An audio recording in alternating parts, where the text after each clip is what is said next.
I'm out on top of Pool's Yasuo, so it's a matchup that can tilt a little in Syndra's favor. It's a skill matchup, though, with all things considered, but I do not disagree. On into a win. That's a difficult thing against these teams that have so much experience. So much of it will have to be with Danagorn's jungle Jarvan, and basically Meteos' ability to neutralize him in the early game. Meteos is coming from a place where he has so much trust in his lanes that the only way they really lose is if Danagorn swings. A proper freeze means balls can very easily go in there and get far.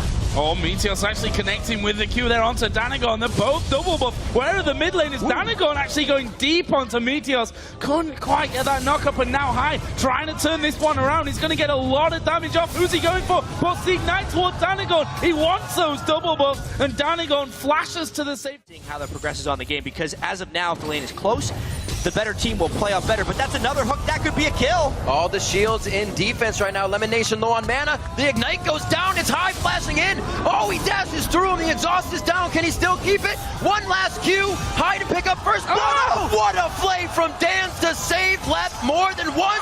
Also gets the grab, but there's nobody there.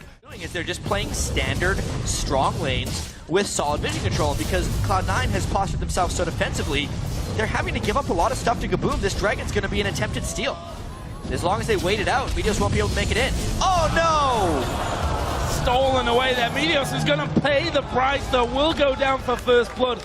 But getting in there nicely, I'm quite surprised. Once again, meanwhile, the bottom lane, he's still pushing here. Minerva might have gone a little bit too far into this one. Gives a blast back. We did have Danagorn waiting inside of the brush, but Meteos and High both coming around. The point blank Q actually missing there, and Danagorn will just slide over the wall to freedom.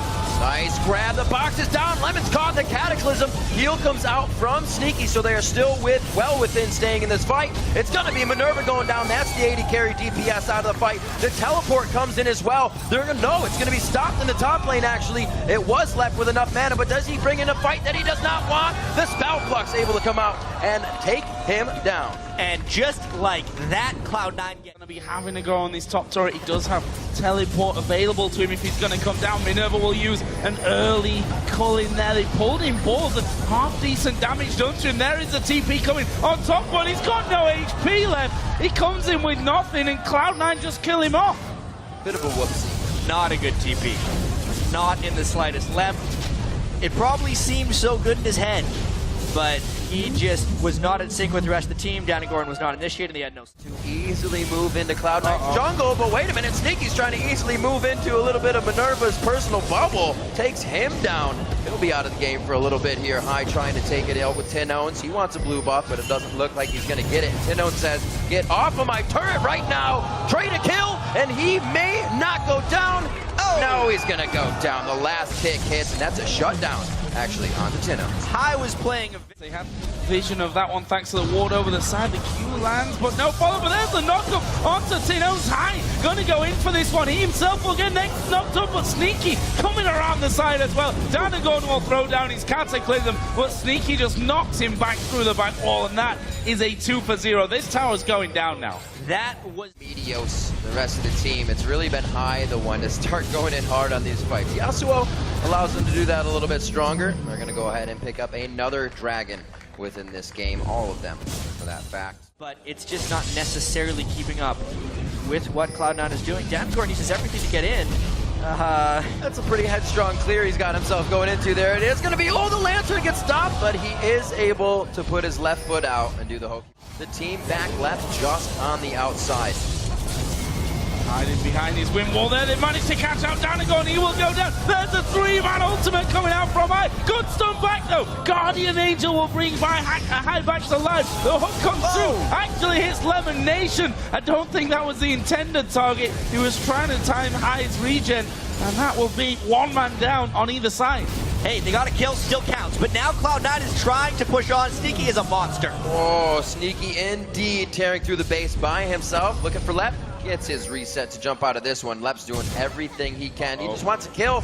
Whimsy speed up. Will he be able to lock it down? Meteos says, eat my foot, and he's going to be out of this one. To get out of the pit.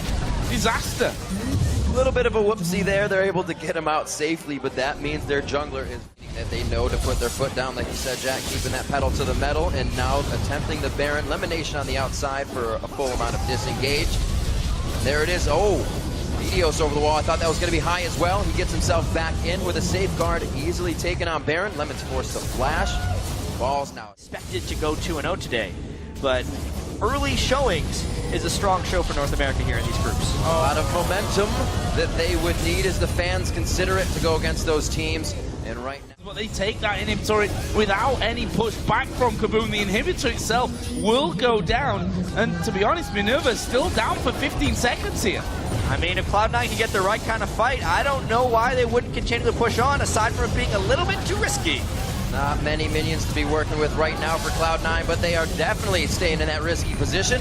Midwave is just on the front step of Kabum's base, and they have everything in HP, in Baron buff, and stats that they need to continue this fight. The next wave coming in, they're going to basically force Kabum into doing something aggressive. Windfall, this is just like an inhibitor turret at this point, except behind it is a Nexus. There is the second Nexus turret going down as well. Kabum got no defense left alive. High gonna jump straight in there onto Tinones, get one kill, but they're focusing the Nexus down, and Cloud9 gonna be picking up their second victory of the day. Couple of kills still left to be had here at the end, but they will finish it off.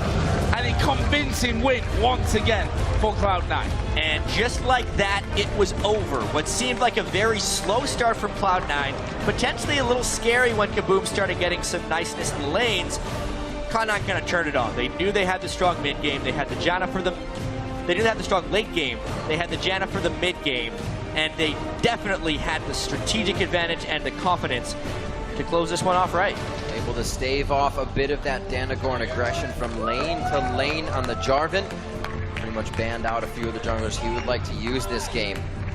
Boom, doing what they can in the laning phase, but it seems that teams find them in the fight phase and are able to pick apart the mistakes. Yeah, and I feel like we've almost repeated this story quite a few times because we saw a similar thing last week as well in Taipei, that the underdog teams did well in the laning phase, and I guess that's kind of the fundamentals that you learn from playing League of Legends right at the start. You learn to have a good laning phase first of all, and then they're falling apart when it comes to the more team-oriented plays. We saw Cloud9, they made